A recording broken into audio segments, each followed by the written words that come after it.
Hello friends, स्वागत है आप सबका आपके अपने यूट्यूब चैनल पर। आज हम लोग जीके जीएस का सेट 10 सॉल्व करने वाले हैं, जो कि एसएससी और सभी वनडे एग्जाम्स के लिए बहुत ही इम्पॉर्टेंट क्लास है। तो आइए बिना देर किए शुरू करते हैं आज की क्लास और देखते हैं आज के अपने प्रश्नों को।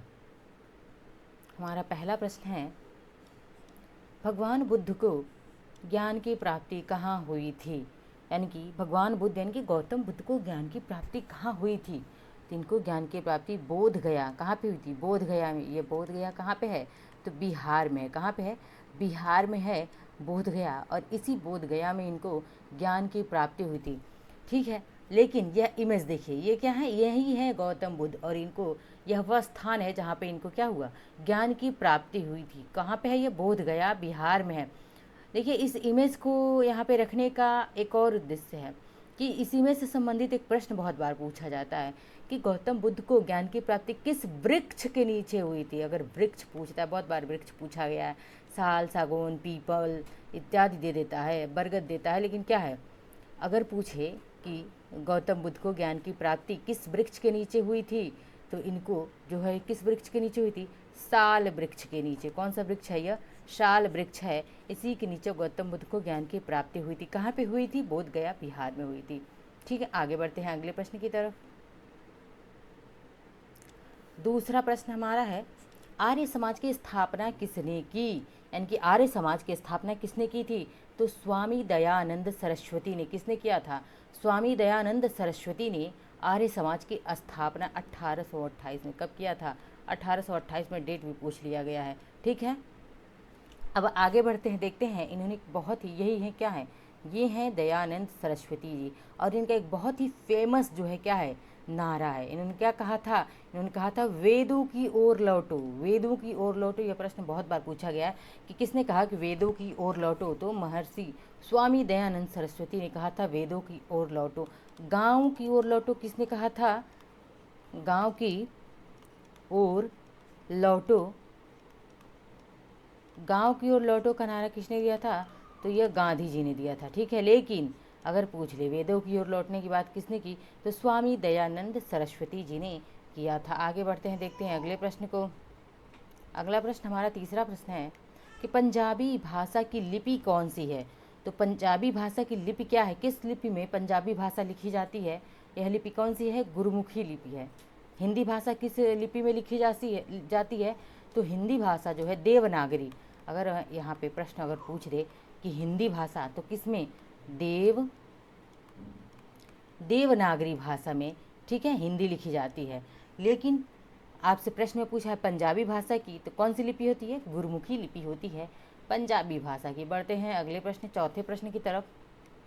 भारत की मुख्य भूमिका दक्षिणतम किनारा कौन सा है, या दक्षिणतम बिंदु कौन सा है? किसका मुख्य भूमि, मेन लैंड का पूछ रहा है कि भारत की जो मुख्य भूमि है या मेन लैंड है, उसका दक्षिणतम बिंदु कौन सा है? तो आइए बताते हैं इसको एक मैप के थ्रू। ठीक है, ये हो गया हमारा क्या, ईस्टर्न घाट, और ये हो गया वेस्टर्न घाट, और ये हमारा कौन सा एरिया है? तो ये एरिया जो है तमिलनाडु का है। क्या है? तमिलनाडु है। और तमिलनाडु, और ये क्या है यहाँ पे? तो यहाँ पे श्रीलंका है, और यहाँ मन्नार की खाड़ी है, पाक स्ट्रेट है। ठीक है, और यहीं पे जो है इधर सबसे अंतिम में क्या पड़ता है?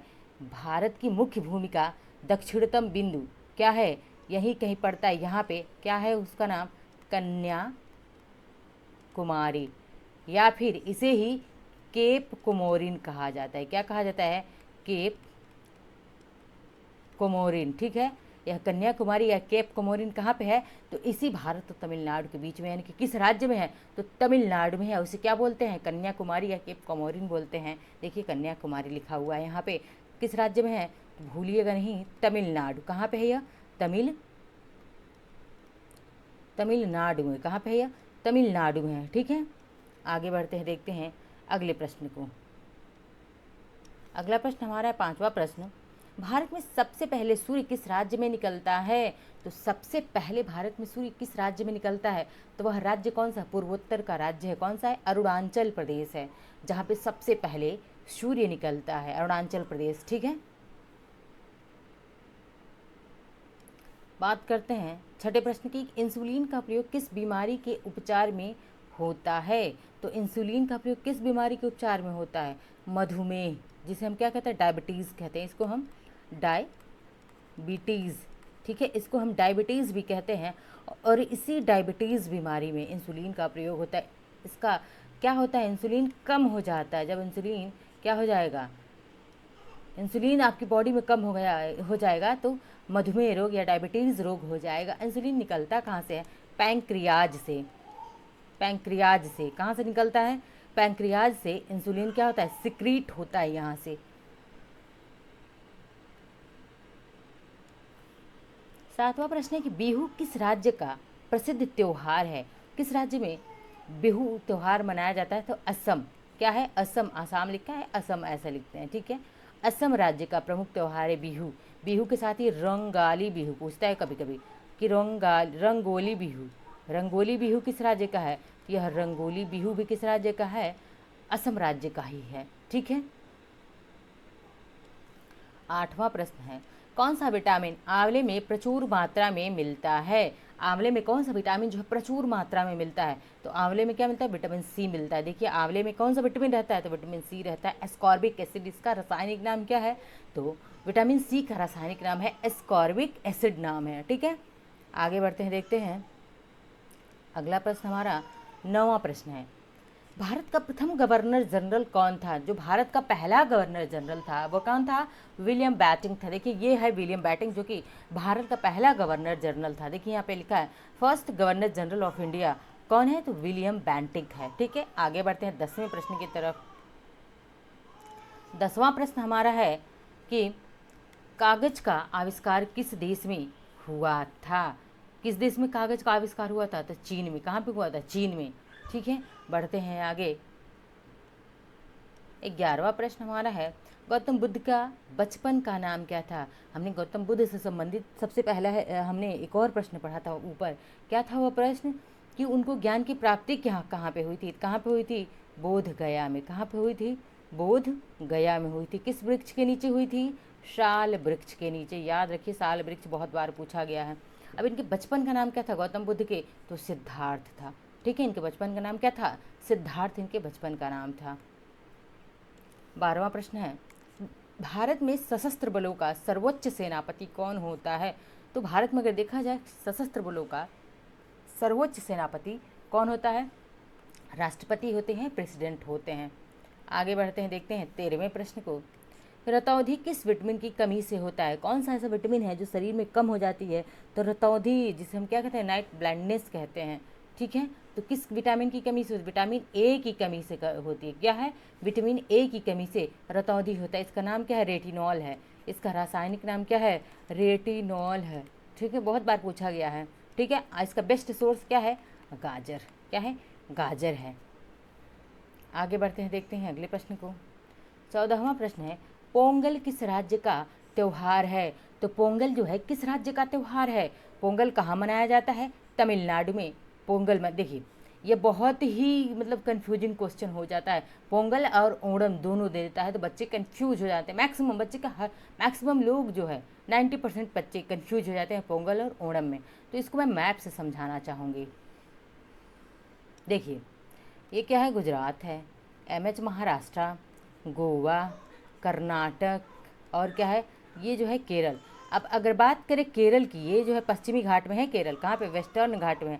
केरल में पूछे तो कौन सा त्यौहार? तो यहाँ पे ओणम मनाया जाता है। क्या मनाया जाता है केरल में? ओणम मनाया जाता है।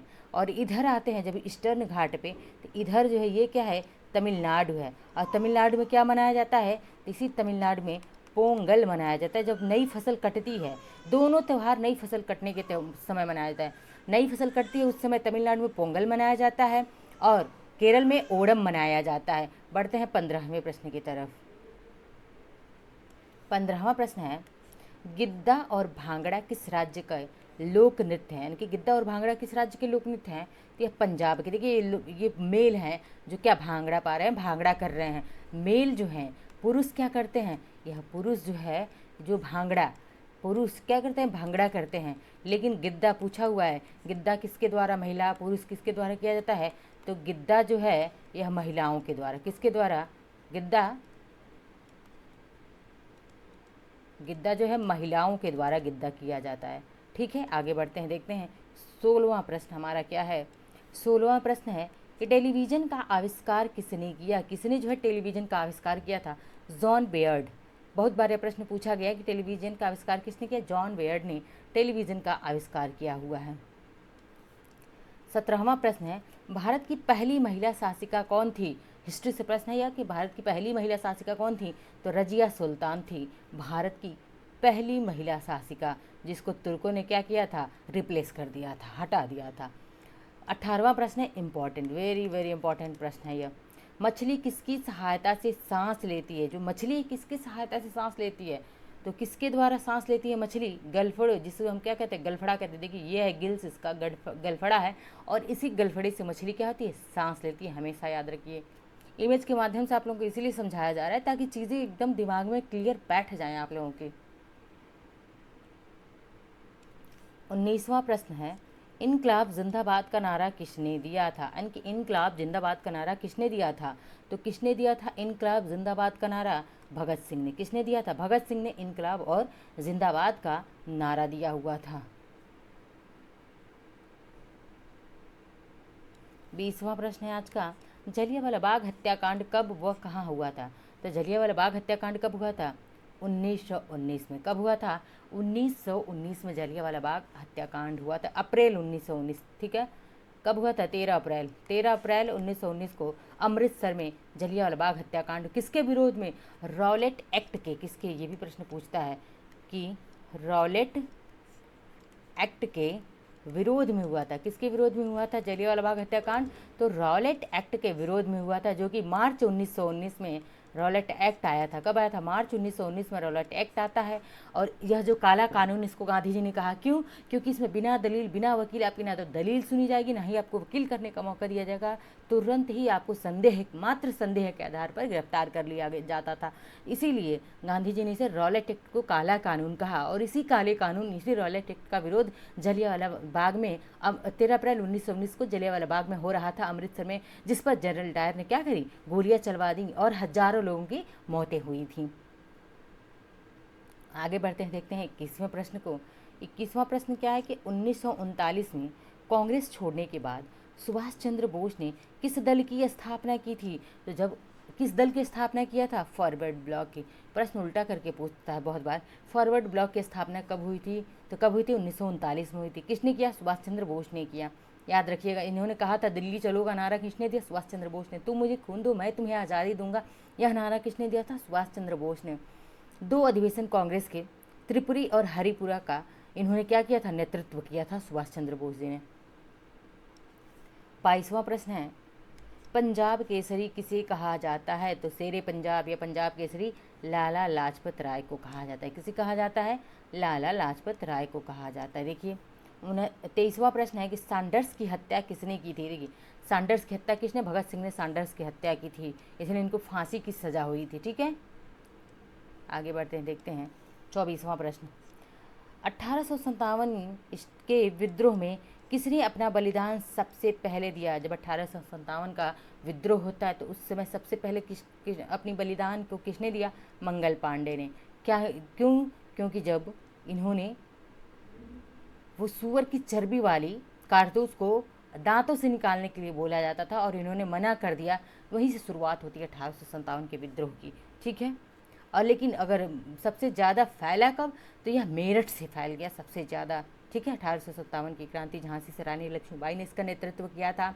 कानपुर से नाना साहब ने, जिनका नाम धोधू पंत, बहुत बार पूछा गया कि नाना साहब का जो है उपनाम क्या है? तो उनका धोधू पंत नाम है। वहाँ से आगे बढ़ते हैं, देखते हैं अगले प्रश्न को। 25वां, जो कि आज का अंतिम प्रश्न होगा हमारा। भारत की पहली महिला राज्यपाल जो है, भारत की पहली महिला राज्यपाल कौन थी? तो भारत की पहली महिला राज्यपाल सरोजिनी नायडू ने, भारत कोकिला भी कहा जाता है, इन्हें क्या कहा जाता है? भारत कोकिला कहा जाता है। और यह भारत की पहली महिला राज्यपाल थी। किस राज्य की राज्यपाल थी? यूपी की। उत्तर प्रदेश की राज्यपाल थी यहाँ। ये थे हमारे आज के 25 प्रश्न। क्लास को लाइक, शेयर, सब्सक्राइब, कमेंट करते रहिए। मिलते हैं नेक्स्ट लेक्चर में। धन्यवाद।